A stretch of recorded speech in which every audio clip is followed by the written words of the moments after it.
사도광산 추도식에 우리 정부가 불참한 데 대해 일본 정부는 유감이라고 밝혔지만 정작 우리 정부는 일본에 항의는커녕 유감 표명조차 하지 않고 있습니다. 여야를 막론하고 비판이 나오는 등 외교 책임론이 커지고 있습니다. 홍선기 기자가 보도합니다.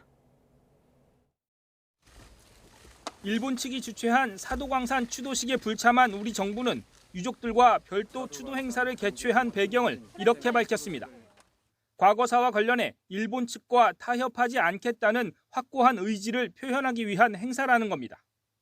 그러나 일본 측과 참석 인사나 추도사에 대한 합의도 없이 추도식 날짜부터 정하고 유족들을 데리고 일본으로 떠난 데 대한 해명은 없었습니다. 오히려 일본 정부 대변인격인 관방장관이 우리 측의 불참에 유감을 표명하는데도 우리 정부는 항의는커녕 유감 표명도 하지 않고 있습니다. 정부가 조심스런 태도를 보이는 가운데 이번 사태가 외교 실패라는 비판은 점점 거세지고 있습니다. 군함도 세계유산 등재 때도 일본의 뒤통수를 맞고 또 같은 실수를 반복했다는 지적입니다. 대한민국 정부 스스로 일본의 식민 지배를 정당화한 최악의 외교 역사로 기록될 것입니다. 심지어 여당에서도 원내대표가 최고위 자리에서 직접 외교당국의 반성을 촉구하기도 했습니다.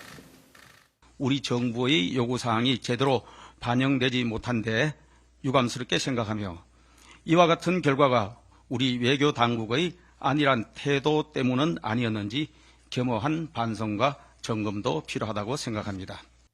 외교부는 그러나 양국의 이익에 모두 부합하는 한일 관계 발전을 위해 계속 노력하고자 한다며 어렵게 회복한 한일 관계가 다시 나빠질까 걱정하는 모습을 보이고 있습니다. 하나의 단일성인 어떤 문제 이런 것들이 전반적인 양국 관계 흐름에 지장을 초래하지 않도록 양국이 노력을 해야 된다고 저는 생각하고 그러한 방면에서 일본 외교당국과 계속 협의해 나갈 생각입니다.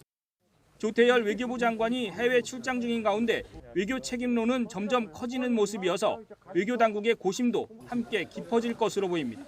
YTN 홍선기입니다.